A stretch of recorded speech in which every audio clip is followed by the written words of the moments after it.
ओम नमो भगवते वासुदेवाय। ओम नमो भगवते वासुदेवाय। ओम नमो भगवते वासुदेवाय। नारायणं नमस्कृत्य नरं चैव नरोत्तमं देवीं सरस्वतीं व्यासं ततो जयामुदीरयेत् नष्टप्रायेषु भद्रेषु नित्यं भागवतः सेवया भगवति उत्तमश्लोके भक्तिर्भवति नैष्टिके कृष्णाय वासुदेवाय देवकी नन्दनाय च नन्दगोपकुमाराय गोविन्दाय नमो नमः। ओम अज्ञानतिमिरान्धस्य ज्ञानाञ्जनशलाकया चक्षुरुन्मीलितं येन तस्मै श्रीगुरुवे नमः। नमः ओं विष्णुपादाय कृष्णप्रेष्ठाय भूतले श्रीमते लोकनाथ स्वामिन्निति नामिने। नमस्ते गुरुदेवाय सर्वसिद्धिप्रदायिने सर्वमङ्गलरूपाय सर्वानन्दविधायिने। नमः ओं विष्णुपादाय कृष्णप्रेष्ठाय भूतले श्रीमते भक्तिवेदान्त स्वामिन्निति नामिने। नमस्ते सारस्वती देवे गौरवाणी प्रचारिणे निर्विशेष शून्यवादी पाश्चात्य देशतारिणे। जय श्री कृष्ण चैतन्य प्रभु नित्यानंद श्री अद्वैत गदाधर श्रीवासादि गौर भक्त वृंद। हरे कृष्ण कृष्ण कृष्ण हरे हरे, हरे राम राम राम हरे हरे। मुखं करोति वाचालं पंगुं लङ्घयते गिरिं यत्र पातमहं वन्दे श्रीगुरुं दीनतारिणं परमानन्दमाधवं श्री चैतन्येश्वरम्। हरे कृष्ण। तो महाराष्ट्र के चरणों में मेरे कोटि कोटि दंडवत प्रणाम अर्पित करते हुए आप सभी वैष्णव के चरण कमलों में सादर वंदन करते हुए ये विशेष भागवत अंतर्गत भगवत स्वरूप भागवत अंतर्गत भगवत स्वरूप नाम की महिमा के संदर्भ में जो श्लोक महत्वपूर्ण श्लोक आए हैं भागवत ग्रंथ श्रीमद् भागवत महापुराण में, उन्हीं श्लोकों को हम लोग क्रमशः देख रहे हैं। कल तीसरे स्कंद के कुछ श्लोक हमने देखे। अंत में हमने बड़ा ही सुंदर श्लोक देखा जिसको मैं पुनः उच्चारित करना चाहता हूँ। तीसरे स्कंद के 33वें अध्याय का 7वां श्लोक। अहो, बड़ा ही प्रसिद्ध श्लोक है। इस्कॉन के हर एक भक्तों को प्रभुपाद जी ने गीता के भी तात्पर्य में काफी बार इस श्लोक का उच्चारण किया है, उल्लेख किया है। अहो बतश्वपचतो गर्यां यद जिह्वाग्रे वर्तते नाम तुभ्यं ते पुस्तपस्ते जुह्व सस्नुरार्या ब्रह्मानुचूर्णं गृह्णन्ति एते। अहो बतश्वपचतो गर्यां, धन्य है वह श्वपच गरियां, धन्य है जो यद जिह्वाग्रे वर्तते नाम तुभ्यम, जो भगवान के नामों का उच्चारण कर रहा है। तेपुस तपस्ते जुहुआ सस्पुरार, या उसने हर तरह की तपस्या कर ली है, हर तरह के यज्ञ याग कर लिए हैं, हर तरह के होम हवन इत्यादि कर लिए, व्रत वैकल्य कर चुका है। ब्रह्मानुचूर्णम गृह्णन्ति एते, हर तरह का ज्ञान उसको प्राप्त हो गया है और उस ज्ञान के प्रभाव से ही या वो इस स्तर तक पहुंचा है या इस निष्कर्ष पर पहुंचा है कि उसको अपने जीवन में भगवान का नाम लेना चाहिए। और इस तरह से निश्चित करके कि बस मुझे केवल प्रभु का नाम लेना है, और वो बस अपनी जिह्वा के अग्रभाग से नित्य निरंतर प्रभु का नाम लिए जा रहा है। अगला चौथा स्कंद है, तीसरा अध्याय, जहाँ पे प्रचेता भगवान नारायण से प्रार्थना कर रहे हैं। भगवान शंकर के मार्गदर्शन में उन्होंने तपस्या की और नारायण को प्रसन्न किया। नारायण की स्तुति की जा रही है। श्लोक क्रमांक है 36, जहाँ पर प्रचेता कहते हैं, यत्र नारायण साक्षात् भगवन् भगवान्यासिनां गतिः संस्तूयते सत्कथासु मुक्त संगैः पुनः पुनः। बड़ा ही सुंदर श्लोक जहाँ पे वे कहते हैं कि यत्र नारायण साक्षात भगवान न्यासी नाम गति है। सन्यासी महात्माओं की, सन्यासी मतलब जो संसार के रिनाउंस्ड, जो संसार से पूर्णतया विमुक्त लोग हैं, ऐसे लोग भी जिनको ध्याते हैं, जिनकी शरण ग्रहण करते हैं, जिनकी प्रभु गति है, अंतिम गति है, तो ऐसे सन्यासियों के गति स्वरूप जो भगवान नारायण है, यत्र मतलब तत्र, वे वहां पे रहते हैं। कहाँ पे रहते हैं? संस्तूयते सत्कथासु मुक्त संगई पुनः पुनः, जहां पर बारंबार भगवान की स्तुति की जा रही है, नामोच्चारण किया जा रहा है, या भगवान की नित्य निरंतर कथाएं हो रही है, इसके द्वारा बोले मुक्त संगई, जो संसार से पूर्णतया विरक्त हो चुके हैं, उनके द्वारा पुनरुच्चारण जहाँ पर किया जा रहा है, तो वहां पर भगवान सदैव रहते ही हैं, निश्चित रूप से रहते हैं। ऐसा है बड़ा प्रसिद्ध श्लोक। आपने एक श्लोक सुना होगा जहाँ पे भगवान नारद मुनि से कहते हैं, जब नारद मुनि ने पूछा कि प्रभु ऐसा एक निश्चित स्थान बताइए जहां पर आप हमेशा रहते हैं। वारंवार इस्कॉन भक्तों के द्वारा, प्रचारकों के द्वारा इस श्लोक को कोट किया जाता है, जहाँ पे भगवान कहते हैं कि हे नारद मुनि, नाहम तिष्ठामि वैकुंठे योगिनां हृदयेषु वा मद्भक्ताः यत्र गायन्ति मद्भक्ता तत्र तिष्ठामि नारदा। मद्भक्ता यत्र गायन्ति, जहाँ पर मेरे भक्त दिव्य नामों का उच्चारण कर रहे हैं, हे नारद मैं वहां पर निश्चित रूप से रहता हूँ। भले ही वैकुंठ मेरा स्थान है, लोक है, लेकिन कदाचित मैं वैकुंठ में मिलूं न मिलूं। नाहम तिष्ठामि वैकुंठे योगिनां हृदयेषु वा। बहुत सारे प्रयास करने पर भी योगी जन अपने ध्यान के द्वारा मुझे पा सकते हैं कि नहीं, इसकी कोई निश्चित ही नहीं है। लेकिन यत्र मद भक्त गायंती, जहाँ पे मेरे नामों का उच्चारण मेरे दिव्य, मेरे शुद्ध भक्त कर रहे हैं, वहां पर मैं निश्चित रूप से वहां पर निवास करता हूँ, ऐसे भगवान कहते हैं। तो कुछ इसी प्रकार का यह श्लोक है, जहाँ पे प्रचेता कह रहे हैं। अनुवाद: परम भगवान नारायण उन भक्तों के बीच विद्यमान रहते हैं जो भगवान के पवित्र नाम का श्रवण और कीर्तन करते रहते हैं। भगवान नारायण सन्यासियों के, अर्थात सन्यास आश्रम में रहने वालों, जो भक्त हैं, रहने वाले भक्त, रहने वालों का परम लक्ष्य है। न्यासी नाम गति जैसे कहते हैं। और जो लोग भौतिक कलमश से पूर्णतः मुक्त हो चुके हैं, विमुक्त माने, ऐसे भक्त, वे इस संकीर्तन आंदोलन के माध्यम से नारायण की पूजा करते रहते हैं। संकीर्तन आंदोलन के माध्यम से नित्य निरंतर जो भगवान का नामोच्चारण करते रहते हैं, प्रभु का नाम लेते रहते हैं, तो ऐसे प्रभु के एकदम तल्लीन होकर, भाव विभोर होकर जब जोर जोर से नाम उच्चारण किया जाता है, तो भगवान को वहां पर आना ही पड़ता है। वास्तव में वे बार बार पवित्र नाम का जप करते रहते हैं, प्रभुपाद जी कहते हैं। हाँ, पुनः पुनः नित्य निरंतर भगवान का नामोच्चारण करते रहते हैं। इसलिए भगवान को वहां पर बलादपि वहां पर आना ही पड़ता है, प्रभु को वहां पर रहना ही पड़ता है। ऐसी शक्ति ये हरिनाम की है, जो भगवान स्वराट है, स्वतंत्र है, उनको भी बाध्य कर देता है आपके समक्ष प्रकट होने के लिए। ये महिमा है हरिनाम की। छठे स्कंद के श्लोकों को हमने यहाँ पर नहीं लिया। मैं सोच रहा था कि कल एक दिन में हो जाता, तो आज छठे स्कंद के, क्योंकि छठे स्कंद में जो अजामिल उपाख्यान आया है, यदि आप देखेंगे तो भागवत के क्रम में ये उपाख्यान नहीं आता है। जैसे आप पांचवें स्कंद और छठे स्कंद को मिलाने का प्रयास करेंगे, तो जैसे ही प्रियव्रत महाराज की वंशावली का, मनु महाराज के दोनों पुत्र थे, उत्तानपाद राजा, प्रियव्रत महाराज, उनके वंशावली का वर्णन जब कर रहे थे, तो चौथे स्कंद में उत्तानपाद महाराज की वंशावली, जिसमें ध्रुव महाराज आते हैं, प्रतो महाराज आते हैं, और फिर प्रियव्रत महाराज का वंश के बारे में जब सुखदेव गोस्वामी कह रहे थे, तो उसमें आगे चलकर ऋषभदेव आते हैं, भरत महाराज आते हैं। तो ऐसे एक क्रम चलता है। तो उसी क्रम संदर्भ में परीक्षित महाराज, जब लोकालोकों का वर्णन किया गया, भवाटवी इत्यादि का वर्णन हुआ, तो परीक्षित महाराज ने पूछा कि नरक कहाँ पर रहते हैं, नरक है क्या, वास्तव में है क्या, कहाँ पे है, किस दिशा में है। तो उसी संदर्भ में नरकों का वर्णन पांचवें स्कंद के अंत में किया गया। तो परीक्षित महाराज को बहुत दया आ गई और उन्होंने सवाल पूछा कि भैया, कौन ऐसा व्यक्ति है जो नरकों से बच सकता है। तो उस संदर्भ में कहा गया है कि जो केचित केवल या भक्त्या वासुदेव परायण अगम धुन्वंती कास्ते निहारा में भास्कर, जो भगवान के भक्त होते हैं, वो भगवान का बारंबार नामोच्चारण करते रहते हैं और इससे सारे अपने पापों को धो देते हैं। फिर ऐसे भक्तों को कदापि नरकों में नहीं जाना पड़ता। तो इसी संदर्भ में उन्होंने अजामिल का चरित्र कहा, जो कि आउट ऑफ सिलेबस कहते हैं, टेक्स्ट कहते हैं, अलग ही एक विशेष। और देख सकते हैं भागवत के 12 स्कंद में छठा स्कंद जो है बड़ा महत्वपूर्ण है, बीचों बीच वाला स्कंद है। और पोषण जिस स्कंद का विषय है, पोषण मतलब भगवान की कृपा। सुखदेव गोस्वामी कहते हैं कि जो भागवत के 10 विषय हैं, उसमें पोषण एक विषय आता है।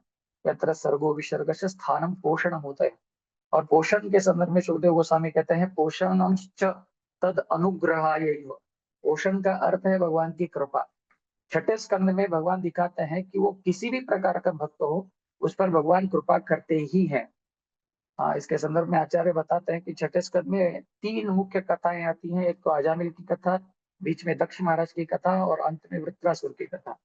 तो ये 3 अलग तरह के भक्त हैं जो भगवान को प्राप्त करते हैं। एक तो बीच वाले दक्ष प्रजापति हैं, जो एक बार मरने के बाद भी पुनः जब प्रजेता के पुत्र बन के जन्म लेते हैं, तब भी वो भगवान की आज्ञा का पालन करते हुए प्रजा का विस्तार करते हैं। क्योंकि प्रजा प्रकट करने में, पुनरुत्पादन करने में वे बड़े ही दक्ष थे, एक्सपर्ट थे। इसलिए उनका नाम दक्ष था। तो एक आज्ञाकारी पुत्र के समान दक्ष प्रजापति हैं, तो आज्ञा का पालन करते हैं भगवान के, तो उनका उद्धार हो जाता है। और दूसरी तरफ उनसे ठीक विपरीत है एक राक्षस है, वृत्रासुर। लेकिन राक्षस के स्वरूप में भी उसने भगवान की स्तुति की, उसने भगवान को पा लिया। और जो अजामिल है, जिसका सबसे पहले चरित्र आया है, ना ये भक्त है ना ये राक्षस है, ये बीच वाला ही है। वो पहले भक्त था, फिर राक्षस बन गया, फिर भक्त बन गया, ऐसे मतलब जो डामाडोल भक्त है। किसी भी प्रकार का भक्त हो जो भगवान का आश्रय लेता है, भगवान के दिव्य नामों का आश्रय लेता है, तो उसका उद्धार निश्चित है। तो हरिनाम की विशेष महिमा छठे स्कंद में ली गई है। तो एक सत्र तो केवल छठे स्कंद पर ही होना चाहिए, भले ही कथानक न ले, लेकिन उसमें बड़े सुंदर सुंदर श्लोक है जहाँ पर उच्चारण वर्णन किया गया। सांकेत्यम पारिहास्यम वास्तवम हेलनमेव वा वैकुंठ नाम ग्रहणम अशेषागहरम विदुः, बड़े सुंदर सुंदर श्लोक हैं। तो मैंने उन श्लोकों को यहाँ पर नहीं लिया है, तो छठे स्कंद को स्किप करके हम डायरेक्ट सातवें स्कंद में जा रहे हैं। सातवें स्कंद में भी प्रहलाद महाराज का दिव्य चरित्र आता है, तो जहाँ पर एक प्रसिद्ध श्लोक है, आप सब लोग जानते हैं। सातवें स्कंद के 5वें अध्याय का 23-24वां श्लोक। श्री प्रहलाद उवाच श्रवणं कीर्तनं विष्णु स्मरणं पाद सेवनम अर्चनं वंदनं दास्यं सख्यम आत्मनिवेदनम इति पुंसापित विष्णु भक्तिश्चेन लक्षणा क्रियत भगवत्यद्धा तन्मन्ये। जब उनके पिताजी ने पूछा कि हे प्रहलाद, इस संसार में सबसे बढ़िया अध्ययन, सबसे बढ़िया बात कौन सी है, आप बताइए। आज तक जो भी आपने अपने गुरुकुल में सीख किया, मैं सुनना चाहता हूँ। तो प्रहलाद महाराज ने कहा कि एक व्यक्ति वो सबसे बढ़िया विद्यार्थी है जिसने विद्या ग्रहण की है, अर्जित की है। वो वह व्यक्ति है जो अपने आप को 9 प्रकार से भगवान की सेवा में लगाता है, भगवान की भक्ति में लगाता है, जिस भक्ति को नवदा भक्ति कहा गया है। श्रवणम कीर्तनम विष्णु स्मरणम पाद सेवनम अर्चनम वंदनम दास्यम सख्यम आत्मनिवेदनम। भगवान के बारे में सुना जाए, भगवान के नामों का कीर्तन किया जाए, भगवान का स्मरण किया जाए, उनके चरणों की सेवा, पाद सेवनम अर्चनम, उनकी पूजा अर्चना, वंदनम, उनको बारंबार नमस्कार किया जाए, उनके दास बना जाए, उनको ही अपना सखा मित्र माना जाए, और जो कुछ भी अपने पास है सब प्रभु के चरणों में न्यौछावर किया जाए, अर्पित किया जाए। ये सबसे बड़ी तन मन ने अधितम उत्तमम, प्रहलाद महाराज कहते हैं, ये सबसे बढ़िया अध्ययन है। बस अपने आप को नवदा भक्ति के माध्यम से भगवान की सेवा में लगा दो, उसका अध्ययन भी सफल हो गया, उसका जीवन भी सफल हो गया। तो यहाँ पर ये जो नवदा भक्ति है, इसमें 3 भक्तियां आरंभ में आती हैं, शुरुआत में श्रवणम कीर्तनम विष्णु स्मरणम। तो ये भगवान की कथाओं के लिए भी आती है, जैसे मैं कल भी कह रहा था, तस्मात् भारती सर्वात्मा श्लोक के संदर्भ में, श्रोतव्य कीर्तितव्य स्मर्तव्य चिता भयम। तो ये बातें भगवान के नाम के लिए भी आती हैं। श्रवणम, भगवान के नामों का श्रवण किया जाए, कीर्तनम, उसका उच्चारण किया जाए, और विष्णु स्मरणम, भगवान के दिव्य लीलाओं का स्मरण किया जाए या भगवान के दिव्य नामों का स्मरण किया जाए, तो उससे जीवन का उद्धार निश्चित है, प्रहलाद महाराज कहते हैं। अनुवाद। तो ये सातवें स्कंद का बड़ा सुंदर श्लोक था।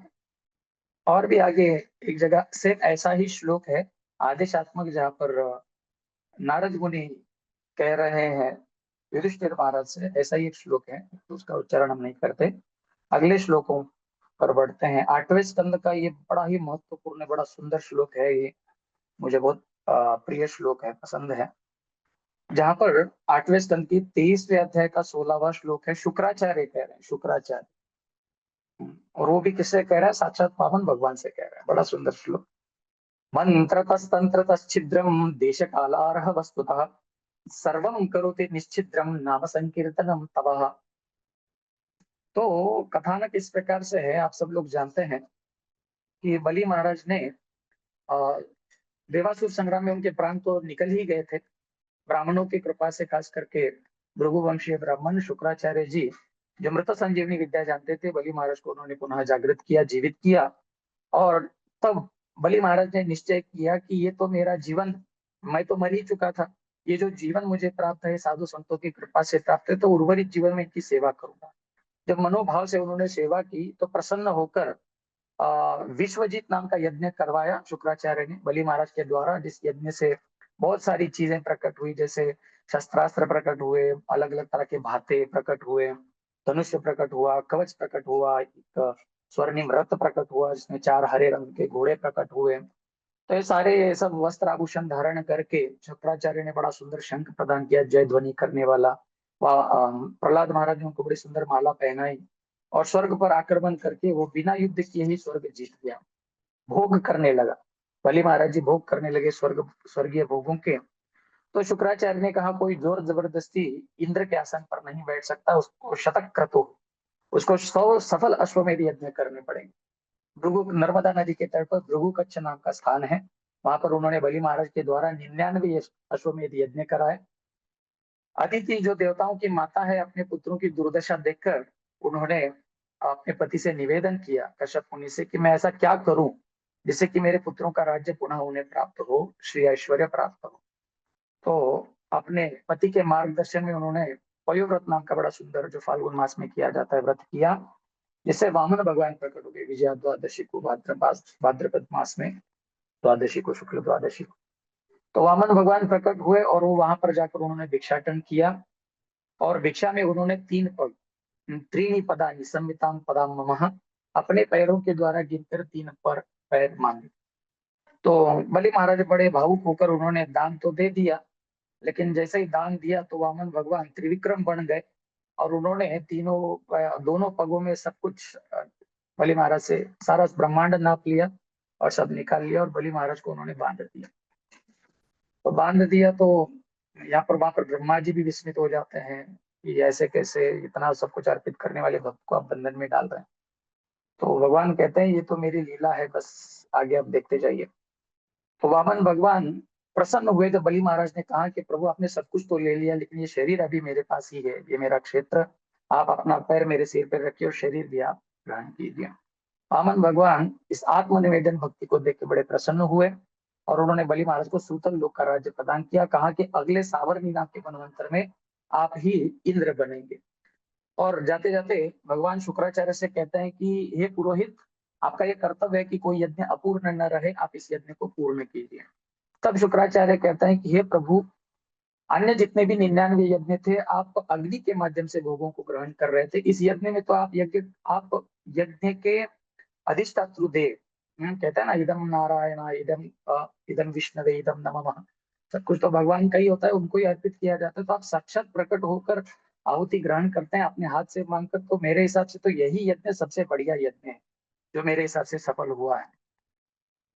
तो इस तरह से वे कहते हैं, लेकिन फिर भी आप यदि कह रहे हैं तो मैं इस यज्ञ को संपन्न करता हूँ आपकी आज्ञा मानकर। लेकिन एक बात मैं जरूर कहना चाहूंगा, तो उस संदर्भ में वे कहते हैं मंत्रतः तंत्रतः छिद्रम देश कालारह वस्तुतः, कोई भी धार्मिक कार्य अनुष्ठान जब किया जाता है तो किसी न किसी रूप का अवगुण या दोष उसमें आ जाता है। उस मंत्रोच्चारण में, उस देश में, उस परिस्थिति में, उस काल में कुछ ना कुछ आगे पीछे ऊपर नीचे होता रहता है, कुछ गलतियां होती रहती है। सर्वम करोति निश्चिद्रम, लेकिन ये सारे छिद्रों को भरने का कार्य कौन करता है? बोले नाम संकीर्तनम तवा। जब कभी किसी भी धार्मिक अनुष्ठान के पीछे अंत में जब भगवान का नाम लिया जाता है, तो जो भी त्रुटि दोष रह गए हो, वो सारे दोष केवल आपके नाम से ही छट जाते हैं, मुक्त हो जाते हैं। तो ऐसा प्रभावशाली आपका नाम है, सभी प्रकार के धार्मिक कार्यों को संपन्न करने का कार्य आपका नाम करता है प्रभु। आगे बढ़ते हैं दशम स्कंद में दूसरे अध्याय के, जहाँ पे गर्भस्तुति चल रही देवताओं के द्वारा। 36 और 37 श्लोक में यहाँ पर देवतागण कह रहे हैं, न नाम रूपे गुण जन्म कर्म भी निरूपितव्ये तव तस्य साक्षिणः मनो वचोभ्या मनुमेय वर्त्मनो देव क्रियायां प्रतीयन्त्यथापि ही। अनुवाद, हे प्रभु, आपके दिव्य नाम और रूप को केवल कल्पना के मार्ग पर चलने वाले लोग नहीं जान सकते। आपके नाम रूप गुणों को केवल भक्तों के द्वारा भक्ति के माध्यम से ही जाना जा सकता है। भक्त्या माम अभिजानाति यावान यश्चास्मि तत्त्वतः, भगवान जैसे गीता में कहते हैं, हरि नाम का उच्चारण करते हुए भक्ति भाव से यदि कोई व्यक्ति भगवान को समझने का प्रयास करेगा, तो यहाँ पर देवतागण कह रहे हैं वही लोग भक्ति भाव से भगवान को समझ सकते हैं। अगले श्लोक में वे कहते हैं, शृण्वन् गृणन् स्मरयंश चिन्तयन् नामानि रूपाणि च मंगलानि ते क्रियासु यस्त्वच्चरणारविन्दयो राविष्ट चेता न भवाय कल्पते।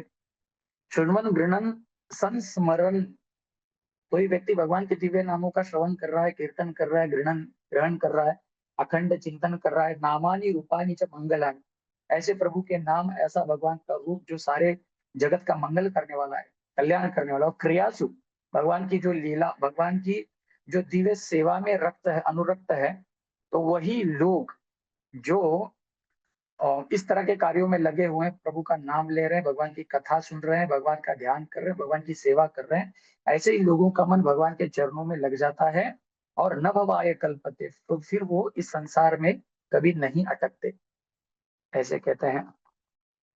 आगे बड़ा ही ये सुंदर प्रसंग है जहाँ पर यशोदा मैया का व्यवहार भगवान कृष्ण के प्रति, 10वें स्कंद के 6 अध्याय का 20वां श्लोक। गोमूत्रेण स्नापयित्वा पुनर्गोरजसार्वकं रक्षां चक्रुश्च शुक्रतः द्वादशांगेषु नामभिः। तो जब पूतना का वध हुआ तो यशोदा मैया बड़ी डर गई थी कि इतनी बड़ी राक्षसी है, तो अब भगवान को किसी ना किसी प्रकार का भय हो गया होगा, प्यार लग गया होगा, तकलीफ हो गई होगी। तो यशोदा मैया भागी भागी भगवान को लाती है और भगवान का वहां पर पंचामृत से अभिषेक किया जाता है, काली गाय के पूंछ से, कपिला गाय के पूंछ से उनको झाड़ा लगाया जाता है और गोमूत्र लगाकर, गोबर लगाकर भगवान को नहलाया जाता है। गोमूत्रेण स्नापयित्वा पुनर्गो रजसार्भकम, भगवान के शरीर में, दिव्य शरीर में गाय के चरणों का, गोरज कहते हैं, चरणों की धूल और गाय का गोबर लगा के गोमूत्र से नहलाया जाता है। यहाँ पर एक गाय की महिमा भी बताई जा रही सुखदेव गोस्वामी के द्वारा, हंस हंस कर सुखदेव गोस्वामी श्लोक बता रहे हैं। और जब वो पंचामृत से भगवान को नहलाया जा रहा है, अभिषेक हो रहा है, तो अलग अलग भगवान के नामों का उच्चारण करके यशोदा मैया भगवान के द्वादश अंगेशु, अलग अलग देवता, ये भगवान आपके इन अंगों की रक्षा करे, वो भगवान इन अंगों की रक्षा करे, भगवान के अलग अलग 12 नाम लेकर भगवान के अलग अलग अंगों की रक्षा के लिए वो प्रार्थना कर रही है। तो इस संदर्भ में आचार्य बताते हैं कि देखिए, भगवान का नाम इतना महान है, आपके जैसे मेरे जैसे सामान्य लोगों का उद्धार तो करेगा ही करेगा, इतना प्रभावशाली है, इतना प्रभावशाली है भगवान का नाम, कि जब भगवान भी संकट में पड़ते हैं तो उनके भी उद्धार का कार्य भगवान का नाम करता है। तो इस तरह से यहाँ पर एक बात सिद्ध होती कि भगवान का नाम इतना पवित्र है कि किसी, वैसे भगवान कभी अपवित्र नहीं होते, लेकिन बाह्य दृष्टि से यदि देखा जाए तो भगवान को हो सकता है कोई वो चुड़ैल है, खेचरी है, ऐसा कोई भयंकर परिस्थिति उत्पन्न हो गई हो, तो भगवान के नाम का उच्चारण करने से ये सारा दूर हो जाता है, दूर हो जाता है। भगवान को जो नाम बचा सकता है, फिर अपना उद्धार तो निश्चित ही है। आगे गर्गाचार्य कहते हैं नंद महाराज से, नाम प्रकरण में या नामकरण संदर्भ में, बहुनी संति नामानि रूपाणि च सुतस्यते गुणकर्मानुरूपाणि तान्यहं वेद नो जना। भगवान के बलराम जी के 2 नाम रखते हैं, 3 नाम रखते हैं, बलाधिक्याद बलम विदु। एक तो संकर्षण नाम रखा जाता है, राम नाम रखा जाता है, बल नाम रखा जाता है। और उसके बाद में भगवान कृष्ण के बारे में कहते हुए कहते हैं कि प्रागयम वसुदेव से क्वचित जाता था आत्मजम, किसी जन्म पहले ये वसुदेव का लड़का था, इसलिए इसका नाम वासुदेव रखा गया। अलग अलग युगों में अलग अलग रूप धारण करता है। इस कृष्णत्व, इस जन्म में, इस युग में उसने कृष्णत्व को प्राप्त, इदानीं कृष्णताम गतः, तो इसलिए इसका नाम कृष्ण होगा। ऐसे 2 नाम रखे। और आगे कहते हैं कि इनके बहुत सारे नाम है, बहुनी संति नामानि नामानि रूपाणि च सुतस्यते, हे यशोदा, हे नंद बाबा, आपके बच्चों के बहुत सारे नाम है, आपके बच्चे के, और बहुत सारे नाम ऐसे हैं, बोले गुण कर्मानुरूपाणि, जैसे भगवान दिव्य है वैसे ही भगवान के नाम भी उनके गुण कर्मानुरूपाणि, जैसे भगवान दिव्य है उनके नाम भी दिव्य है। तान्य अहम वेद, उनको मैं जानता हूँ, नो जना, अभी लोग नहीं जानते। आगे जैसे जैसे भगवान लीलाएं प्रकट करेंगे, गोवर्धन धारण करेंगे, लोग इनको गिरधारी कहेंगे, माखन चुराएंगे तो माखन चोर कहेंगे। इस तरह से आपके उनके दिव्य नाम, शाश्वत नाम है भगवान के द्वारा। भगवान के जो नाम है, जैसे भगवान शाश्वत है, सच्चिदानंद है, भगवान का नाम भी शाश्वत सच्चिदानंद है। समय समय पर लीलाओं के माध्यम से ये नाम प्रकट हो जाते हैं, लेकिन है तो ये सारे नाम नित्य ही है। आगे एक बड़ा सुंदर प्रसंग आता है, जहां पर नंद बाबा आदि महाशिवरात्रि के प्रसंग में गए थे सरस्वती नदी के तट पर, और वहां पर एक अजगर ने नंद बाबा को खा लिया। तो जब नंद बाबा ने भगवान को पुकारा, कृष्ण कृष्ण महाबाहो, भगवान को कहते हैं कि आ, ये जो बड़ा भयंकर सर्प है, सर्पो माम ग्रसते तातः प्रपन्नम परिमोचय, ये सर्प मुझे खा रहा है, कृपा करके मेरा उद्धार करें। तो वहां पर भगवान, छोटे से भगवान थे, भागे भागे वहां पर आए और उन्होंने उस सांप को लात मारी, अजगर को, तो विमुक्त हो गया, एक गंधर्व बन गया। विद्याधर बन गया, जिसका नाम था सुदर्शन। और उस सुदर्शन ने स्तुति की। उस स्तुति के प्रसंग में वो कहता है, हे प्रभु ब्रह्म, ये 10वें स्कंद के 34वें अध्याय का 17वां श्लोक। ब्रह्मदंडात् विमुक्तो हम सद्यस्ते च्युत दर्शनात् यन्नामं गृह्णन् अखिलान् श्रोतॄणात्मानमेव च सद्यः पुनाति किं भूयः तस्य स्पृष्टपदाहिते यन्नामं गृह्णन् अखिलान् श्रोतॄणात्मानमेव च ब्रह्मदंडात् विमुक्तो हम सद्यस्ते च्युत दर्शनात्। मैं अजगर के रूप में प्रभु जब आपका दर्शन किया था तभी मेरा उद्धार हो गया था, और जब आपने मेरा स्पर्श किया तो मेरा उद्धार हो गया। इसमें कौन सी बड़ी बात है? वे कहते हैं यन्नामम गृह्णन् अखिलात्, जो भगवान का नाम लेते हैं, जिन्होंने कभी भगवान को ना देखा है ना कभी भगवान का कोई अनुभव किया, बस केवल नाम लेते रहते हैं, नाम लेते रहते हैं, उसी से उनका तो उद्धार हो ही जाता है। श्रोत्रुम आत्मानमेव च, ऐसे नाम लेने वाले भक्तों के मुख से जो नामोच्चारण होता है, उस नामोच्चारण को जो सुनने वाले लोग हैं, जो कीट पतंग है, जीव जंतु है, ऐसे लोगों, जो भी वातावरण में फैले जीव जंतु, ऐसे नामों को जब सुनते हैं तो उनका भी उद्धार हो जाता है। जो नाम ले रहा है उसका तो होता है, नाम लेने वाले व्यक्ति के मुख से नाम सुनने वाले का भी उद्धार होता है। मैंने तो आपका दर्शन भी किया, आपका स्पर्श भी किया, तो मेरा उद्धार नहीं होगा क्या? निश्चित रूप से होगा। तो इस प्रसंग में वो कहते हैं कि जो भगवान का नाम लेते हैं उसका उद्धार निश्चित है। बड़ा सुंदर श्लोक। आगे ये 10वां स्कंद, यहाँ पे 11वां स्कंद है। यहाँ पे नव योगेंद्र का संवाद आता है। यहाँ पे कवि, मिथिला के राजा थे निमि महाराज। ये संवाद चल रहा है नारद मुनि वसुदेव जी में, भगवान के पिता। नारद मुनि कथानक बता रहे हैं नव योगेंद्रों की, जहाँ पे कवि जी मिथिलेश राजा निमि से कहते हैं 11वें स्कंद के 2 अध्याय का 39वां श्लोक। शृण्वन् सुभद्राणि रथांगपाणिर्जन्मानि कर्माणि च यानि लोके गीतानि नामानि तदर्थकानि गायन् विलज्जो विचरेद संगः। जैसे ही कोई व्यक्ति भगवान के दिव्य नामों का उच्चारण करता है, वो व्यक्ति असंग होकर, इस भौतिक संसार से पूर्णतया विमुक्त होकर वो इस संसार में भ्रमण करने लगता है, दिव्य स्तर को प्राप्त करता है। ऐसे व्रती लोगों के बारे में कहते हैं, एवं व्रतः स प्रिय नाम कीर्त्या जातानुरागो धृतचित्त उच्चैः। अगले श्लोक में हस्य तथोरो दतिरौतिगायः त्युन्मादवन् नृत्यति लोकबाह्य। यहाँ पर कहते हैं, रूपा जी अनुवाद में इस प्रकार से लिखा गया है, परम भगवान के पवित्र नाम का जप करने से व्यक्ति भगवत प्रेम की अवस्था को प्राप्त करता है।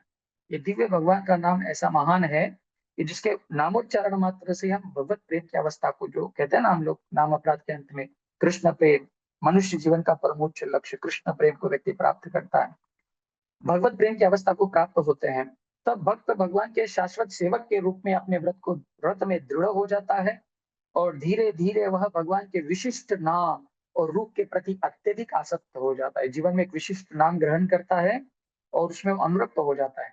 जैसे ही उसका हृदय आनंदित और प्रेम से द्रवित हो जाता है, वो पागल हो जाता है, उन्मत्त हो जाता है, जोर जोर से हंसने लगता है, रोने लगता है, चिल्लाने लगता है, और कभी कभी वह पागलों की तरह गाता नाचता हुआ वो उदासीन होकर इस ब्रह्मांड में विचरण करता रहता है। तो भगवान का नाम लेने से ही ये जो सारी दिव्य अवस्थाएं हैं, अष्ट सात्विक विकार कहते हैं, वे भी प्रकट हो सकते हैं यदि कोई व्यक्ति शुद्ध और प्रभु का नाम ग्रहण करे। आगे 11वें स्कंद के 5वें अध्याय का 32वां श्लोक, जहाँ पे नव योगेंद्रों में से करभाजन जी जो है ये कह रहे हैं निमि महाराज से, और ये जग प्रसिद्ध श्लोक है, सब भक्त लोग जानते हैं। कृष्ण वर्णम त्विषा कृष्णम सांगोपांगास्त्र पार्षदम यज्ञ संकीर्तन प्राये यजंती ही सुमेधसः। सुमेधसा, जिसके पास बुद्धि है, वो क्या करता है? यज्ञ संकीर्तन प्राय, वो भगवान के संकीर्तन यज्ञ में पूर्णतः सम्मिलित हो जाता है, क्योंकि वो जानता है कि इस विशेष युग में, खास करके इस कलयुग में, कृष्ण वर्णम त्विषा अकृष्णम, और इसका नाम श्री कृष्ण चैतन्य है, लेकिन उसकी त्विषा अंग कांति जो है वो कृष्ण वर्णीय नहीं, गौरांग मात्र। सांगोपांगास्त्र पार्षदम, अपने अस्त्र हरिनाम और पार्षदों को लेकर इस संसार में प्रकट हुए हैं, और जिन्होंने संकीर्तन कपितरो संकीर्तन यज्ञ की स्थापना की है, और जो बुद्धिमान लोग हैं वही इस संकीर्तन यज्ञ में भाग लेते हैं, ऐसे करभाजन जी कहते हैं। आगे कहते हैं 5वें अध्याय का 36वां श्लोक, कलिम सभाजयन्त्यार्य गुणज्ञा सारभागिनः यत्र संकीर्तनेनैव सर्वस्वार्थो अभिलभ्यते। वे कहते हैं कि कलिम सभाजयन्ति, जो गुणज्ञा सार भागिना है, गुणवान लोग हैं, सारग्राही भक्त हैं, परमहंस भक्त हैं, वे लोग कलयुग की स्तुति करते हैं, कलयुग को बहुत अच्छा मानते हैं, सभाजयंती, कलिम सभाजयंती। क्यों क्यों अच्छा मानते हैं? क्योंकि कलयुग में भगवान को पाना भगवान ने बहुत ही सरल कर दिया है, क्योंकि ये जटिल युग है, इसलिए पाने की विधि को भी उन्होंने एकदम नॉर्मलाइज किया।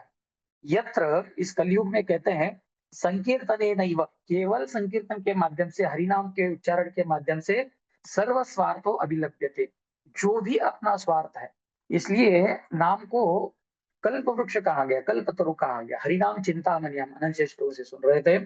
तो चिंतामणि के स्वरूप है हरिनाम, जो आपकी जो भी इच्छाएं हैं उन सभी इच्छाओं को पूर्ण करने वाला हरिनाम है। बस दृढ़ता पूर्वक आपको केवल भगवान का नाम लेना है। आगे इसी 11 स्कंद के 28वें अध्याय में अंत अंत में कृष्ण उद्धव, उद्धव गीता, जहाँ पर भगवान कृष्ण का तो लेना ही पड़ेगा। भगवान कृष्ण उद्धव जी से कहते हैं, क्या कहते हैं? काश्चिन ममानुध्यानेन नाम संकीर्तनादिभिः योगेश्वरानुवृत्त्या वा हन्यादशुभान् शनैः। अंत अंत में भगवान सभी धर्मों को कहते हुए, सभी कथाओं को, सभी ज्ञान को देकर अंत में उद्धव जी से कहते हैं, उद्धव, काश्चिन, इस संसार में क्वचित लोग, दुर्मिल लोग ऐसे होते हैं जो मम अनुध्यानेन, जो निरंतर मेरा ध्यान कर रहे हैं, और नाम संकीर्तन आदि भी, नाम संकीर्तन और बहुत सारे और भी, जैसे नाम जप है, कथा कीर्तन है, सेवा पूजा है, ध्यान धर्म है, ये सारे कार्य करते रहते हैं जो मुझसे संबंधित है, मेरे से संबंधित है। लेकिन उसमें भी नाम संकीर्तन आदि भी, नाम संकीर्तन जिसमें आदि है, सबसे श्रेष्ठ है, विशेष है, और नाम संकीर्तन का उच्चारण करते हैं, और वो भी किनके मार्गदर्शन में? योगेश्वर अनुवृत्त्या। ऐसे परम पूज्य लोकनाथ स्वामी महाराज जी, गुरु महाराज जी के चरणों में बैठ के जैसे हम लोग नाम जप करते हैं, ऐसे लोगों को यहाँ पर योगेश्वर कहा गया है, जो महान योगी है। ऐसी विकट अवस्था में भी, हर परिस्थिति में आप देख सकते हैं महाराज जी कैसे कैसी अवस्था में जूम पर आते हैं, कथा कीर्तन करते हैं, नाम जप करते हैं, आप सभी भक्तों को लेकर। तो ऐसे लोगों को ही सही में योगी कहा गया है या योगेश्वर कहा गया। ऐसे महान आचार्यों के अनुवृत्तियां, उनके मार्गदर्शन में कोई व्यक्ति नाम संकीर्तन आदि करता है, तो हन्याद अशुभान शनै, उसके जीवन के हर तरह के अशुभ जो है वो शनै मतलब बहुत जल्दी जो है नष्ट हो जाता है। ऐसे भगवान श्री कृष्ण उद्धव जी से कह रहे हैं। अभी आगे सुखदेव गोस्वामी अब सार बता रहे हैं परीक्षित महाराज से। श्री शुक उवाच, 12वें स्कंद के 3रे अध्याय का 51 और 52वां श्लोक, जहाँ पर सुखदेव गोस्वामी कहते हैं, बड़ा प्रसिद्ध श्लोक है, कलेर दोष निधे राजन यस्ति एको महान गुणः कीर्तनादेव कृष्णस्य मुक्त संग परम ब्रजेत। समय का अभाव है तो इसका विस्तार नहीं करूंगा। आप सब लोग जानते हैं, कलेर दोष निधे राजन, हे राजन, कलयुग दोषों का सागर है, लेकिन इसमें अस्ति एको महान गुण। जैसे मैं कह रहा था कि सभा जयंती, क्यों इसका कली का सभा लोग वर्णन कर रहे हैं या उसको महान कह रहे हैं, उसका और एक कारण यहाँ पर सुखदेव गोस्वामी बता रहे हैं। क्योंकि इस कलयुग में एक महान ऐसा गुण है जो इस कलयुग के सारे अवगुणों को, दोषों को नष्ट कर देता है। वो कौन सा गुण है? कहते हैं, कीर्तनाद एव कृष्ण से मुक्त संग परम ब्रजेत। कोई व्यक्ति केवल भगवान के नामों का उच्चारण करे, बस मुक्त संग परम ब्रजेत, वो इस संसार से तुरंत मुक्त हो जाएगा। क्यों? क्योंकि ये कलयुग का युग धर्म है। ये कलयुग जो है, इसका युग धर्म ही है हरिनाम संकीर्तन। इसकी पुष्टि करते हुए अगले श्लोक में कहते हैं, कृते यदध्याय तो विष्णु त्रेतायाम यजतो मखई द्वापारे परिचर्यायाम कलौ तद हरि कीर्तनात्। हे राजन, ध्यान से सुनो, कहते हैं कृत युग में, सतयुग में, जहाँ पर विष्णु का ध्यान किया जाता था, तो त्रेता युग में यज्ञ के द्वारा भगवान को प्रसन्न किया, यजतो मखई। द्वापारे परिचर्यायाम, द्वापर युग में जैसे भगवान की पूजा अर्चना होती थी, वैसे ही कलौ तद हरि कीर्तनात्, कलयुग में केवल और केवल हरि नाम के माध्यम से उसको सिद्धि प्राप्त हो जाएगी जीवन की, और वो सारे फल प्राप्त हो जाएंगे जो अन्य अन्य युगों में व्रत वैकल्यों के द्वारा, तपस्या के द्वारा, यज्ञों के द्वारा, पूजा अर्चना के द्वारा प्राप्त होता था। तो ऐसा दिव्य भगवान का नाम है, और यही भागवत का सार है।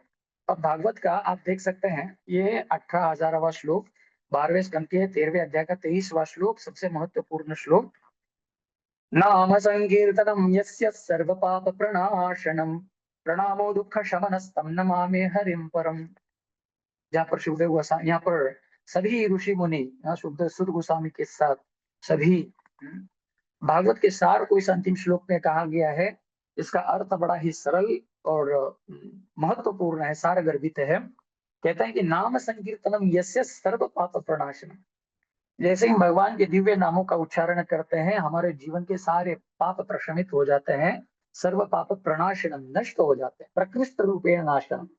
और प्रणामो दुख शमन, ऐसे भगवान के चरणों में जैसे हम नतमस्तक होकर प्रणाम करते हैं, दुख शमन, हमारे जीवन के सारे दुख, दर्द, कष्ट, क्लेश नष्ट हो जाते हैं। तम नमामि हरिम परम, ऐसे भगवान श्री हरि को हम क्या करते हैं, नमस्कार करते हैं। ऐसा कहते हुए श्रील वेद व्यास जी कह सकते हैं, सुखदेव गोस्वामी कह सकते हैं, सुध गोस्वामी कह सकते हैं, इस भागवत को विराम देते हैं, जिसका सार ही है भगवान के नामों का उच्चारण। हरे कृष्णा कृष्ण कृष्ण हरे हरे, हरे राम राम राम हरे हरे। तो भागवत के अंतर्गत जितने भी जो श्लोक मेरे निदर्शन में आए, मैंने आप सभी वैष्णव के चरणों में समर्पित किए हैं। तो ये भागवत में ही भगवान नाम की महिमा आई है, बड़े सुंदर श्लोक हैं। तो आप भी इन श्लोकों का ध्यान करते हुए एकाग्र चित्त होकर हरि नाम का आश्रय लीजिए। और आप सभी नाम जपी महात्माओं के चरणों में मैं प्रार्थना करता हूँ कि मेरे लिए आप प्रार्थना करें कि मेरा नाम में प्रेम बढ़े, अनुराग बढ़े, रुचि बढ़े, नाम जप में उत्साह बढ़े। जैसे महाराज जी आरंभ में कह रहे थे कि जहाँ उद्धव है वहाँ उत्सव है, जहाँ उत्सव है वहाँ उत्साह है।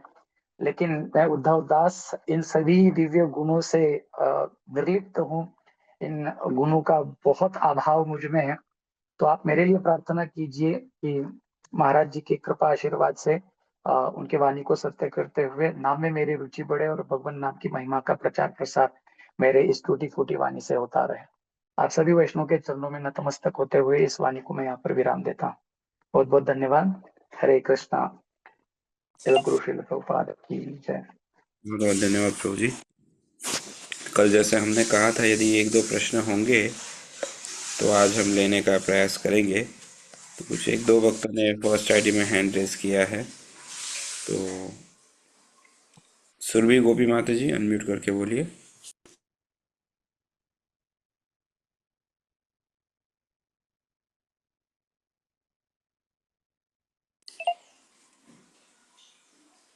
अनुत्तमा देवी की माता जी आप बोलिए, आप कल भी प्रतीक्षा कर रहे थे। हरे कृष्णा प्रभु जी, पंचाल प्रणाम। प्रभु जी श्लोक कुछ मिस हो गए थे।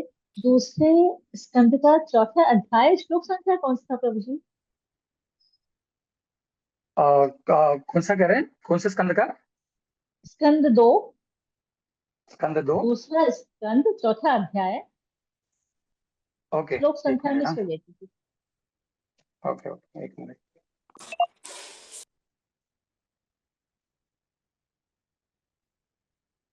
दूसरे स्कंद का चौथा अध्याय, बराबर। जी, तीसरा अध्याय ना, तीसरा चौथा चौथा अध्याय अध्याय, फोर्थ। ओके, चौथा जी, 15वां श्लोक। थैंक यू प्रभु जी। और प्रभु जी आज जो बताया था ना, वेरी फर्स्ट श्लोक, जी माता जी।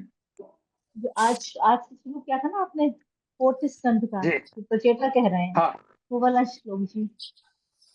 चौथे स्कंद का आज आरंभ जो किया था। एक मिनट। प्रचेता बोल रहे थे जी। हाँ हाँ, एक मिनट है। रचिता नारायण मुनि जी के 36वां श्लोक है, 30वें अध्याय का, चौथे स्कंद के। Thank you Prabhu ji, thank you so much. Prasanna Manjari माता जी अनम्यूट करके बोलिए। हरे कृष्णा प्रभु जी, दंडवत प्रणाम। जी दंडवत प्रणाम। प्रभु जी मुझे ये क्वेश्चन पूछना था कि जैसे आपने बताया कि हरि नाम का जो भी आश्रय लेते हैं उनका उद्धार निश्चित है, तो ये प्रश्न मैं खुद के लिए पूछ रही हूँ, क्या हम भी हरि नाम लेंगे तो हमारा भी उद्धार हो जाएगा? हाँ, निश्चित हो जाएगा। थैंक यू प्रभु जी, बस यही क्वेरी थी। हरे कृष्णा, दंडवत प्रणाम। अनंत विष्णु प्रभु। हरे कृष्णा। धन्यवाद प्रणाम प्रभु जी, सभी भक्तों को धन्यवाद प्रणाम। प्रभु जी मुझे ये भागवत का स्टडी के लिए प्रभु जी का कोई ऑफिशियल चैनल है क्या, वो जानना था। उद्धव प्रभु बताइए आप ही यदि आपका कोई प्लेटफॉर्म है, ऑफिशियल चैनल कुछ है संपर्क के लिए अधिक। नहीं, अभी तक तो ऐसी कोई व्यवस्था नहीं की गई है। एक बीच में यूट्यूब चैनल खोले थे, लेकिन नहीं, ऐसे उस पर कुछ रेगुलर एक्टिविटीज नहीं है। प्रभु जी आप तो पेज रहे हैं, हमें थोड़ा सा ज्ञान दीजिए, हमें थोड़ा सा उद्धार हो जाएगा। आप चैनल खोल दीजिए प्रभु जी। जी देखता हूँ प्रभु जी। उद्धव दास के नाम से मैंने मतलब अभी इसको किया है, हम देखते हैं। ठीक है प्रभु जी। आप प्रार्थना कीजिए, भगवान की कृपा होगी तो हो सकता है। तो सभी भक्तों की ओर से प्रभु जी आपके चरणों में हमारा आभार व्यक्त करते हुए इन्हीं नाम प्रभु की कृपा से जो आप हम सभी को ये ज्ञान प्रदान किए, तो उसी नाम का शरण लेते हुए, आश्रय लेते हुए, तेरा तुझको अर्पण जैसे कहते हुए, वैसे भगवान के नाम की महिमा हम इतने दिनों से सुन रहे हैं, तो उसी नाम से आपका हृदय पूर्वक आभार व्यक्त करते हुए महामंत्र का उच्चारण करते हैं। हरे कृष्णा कृष्ण कृष्ण हरे हरे, कृष्ण हरे हरे हरे, राम हरे राम हरे राम राम, राम हरे राम हरे। राम। श्री हरिनाम प्रभु की जय। हरे कृष्ण महामंत्र की जय। श्रील प्रभुपाद की जय। ग्रंथराज श्रीमद् भागवतम की जय। परम पूज्य श्री लोकनाथ स्वामी गुरु महाराज की जय। श्रीमान उद्धव प्रभु की जय। वंशाकल्पतरुभ्यश्च कृपा सिन्धुभ्य एव च सिंधुभ्येव च पतितानां पावनेभ्यो पतितानां वैष्णवेभ्यो पावनेभ्यो नमो वैष्णवेभ्यो नमो नमः। नमः। अनंत कोटि वैष्णव वृंद की जय।